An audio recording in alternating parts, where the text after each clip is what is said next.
ভিডিওটা ছিল আমি যেদিন আমার বাবার বাড়ি থেকে চলে আসব সেই দিনের আগের দিনের ভিডিও। ওই দিন আমার ভাস্তি আমাকে বলতেছে, ফুফু তুমি তো চলে যাবে, চলো আজকে আমরা ধান ক্ষেত দেখে আসি। আসলে একটা মেয়েকে বিয়ের পরে কতটা বদলে যেতে হয়, তাই না?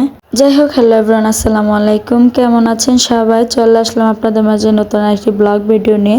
আজকে আমার ভাস্তি বলতেছে যেহেতু ফুফু বৃষ্টি আছে, আমি যেতে চাই নাই বৃষ্টির কারণে। বৃষ্টি যেহেতু চলে গেছে, বলতেছে ফুফু তুমি তো কালকে চলে যাবা, আজকে একটু চলো আমাদের সাথে, আমরা ঘুরে আসি। আমাদের এদিকে বিলের মাঝখানে একটা পুকুর বানাইছে, তার জন্য বলতেছে ওই জায়গাটা কিন্তু অনেকটা সুন্দর, তাই চলো আজকে দেখে আসি। এখানে আমার মেয়ে এবং আমার ভাস্তি, আমার বড় ভাইয়ের মেয়ে সবাই মিলে চলে গেলাম। ওদেরকে দেখে উল্টো দিকে দৌড়তেছে, কারণ ওইদিকে একটা তেঁতুল গাছ আছে, ওইদিকে তেঁতুল গাছ থেকে তেঁতুল পড়ছে কিনা বৃষ্টিতে, তার জন্য দেখতে চলে গেছে। আর এই যে দেখেন এখানে ছোট ছোট আম দেখতে পাচ্ছেন। আমরা যখন ছোট ছিলাম এই ছোট ছোট আমগুলাকে নিয়েছিলে, তারপর লবণ মরিচ দিয়ে খাইছি, অনেকটা টেস্ট লাগতো। বাড়ি থেকে বের হয়ে কিন্তু অনেকটা ভালো লাগতেছে, কারণ ঠান্ডা ঠান্ডা হালকা একটা বাতাস আছে।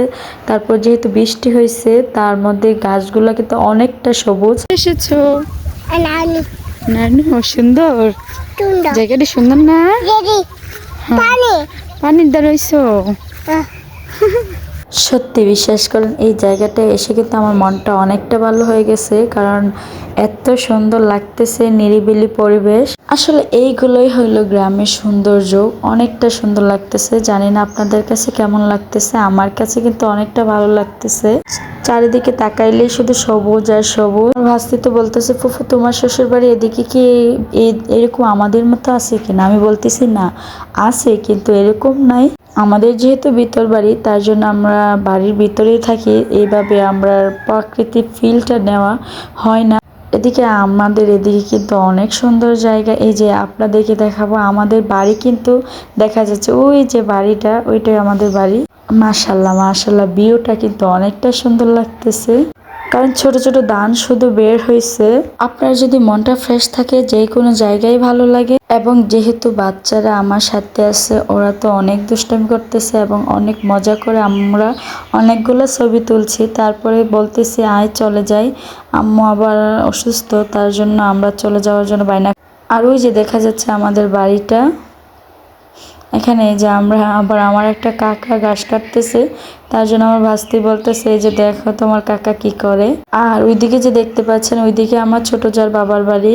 আচ্ছা, আমার ভিডিও কেমন লাগে অবশ্যই আপনারা আমার কমেন্টে জানাবেন, আর ছোট্ট করে একটি লাইক দিয়ে দেবেন এবং ভিডিওটি শেয়ার করে দিবেন। আর যদি ভিডিওটি ভালো লাগে অবশ্যই দয়া করে চ্যানেলটি সাবস্ক্রাইব করে আমার পাশে থাকবেন।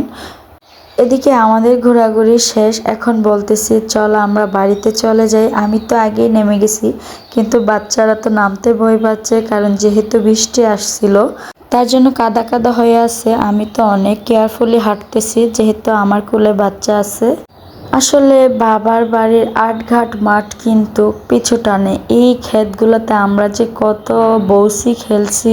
এখন তো আর বাড়িতে আসলে এভাবে এদিকে আসা হয় না। বাস্তির বলাতে আমি এই যে মাঠে নামছি। আর হ্যাঁ, আপনাদেরকে আর একটা জিনিস দেখাই, এই যে দেখেন এইগুলো আমরা বলতাম সিপটিফিনের গুটা। আপনারা কি বলতেন এটা অবশ্যই কমেন্টে জানাবেন। এগুলা কিন্তু খাওয়া যায়, এগুলো আগে খেতাম, কিন্তু এগুলো এখন অনেক ছোট ছোট হয়ে গেছে, কিন্তু আগে অনেক বড় বড় আসতো। এই যে আমার হাতে কিন্তু অনেকটা ময়লা।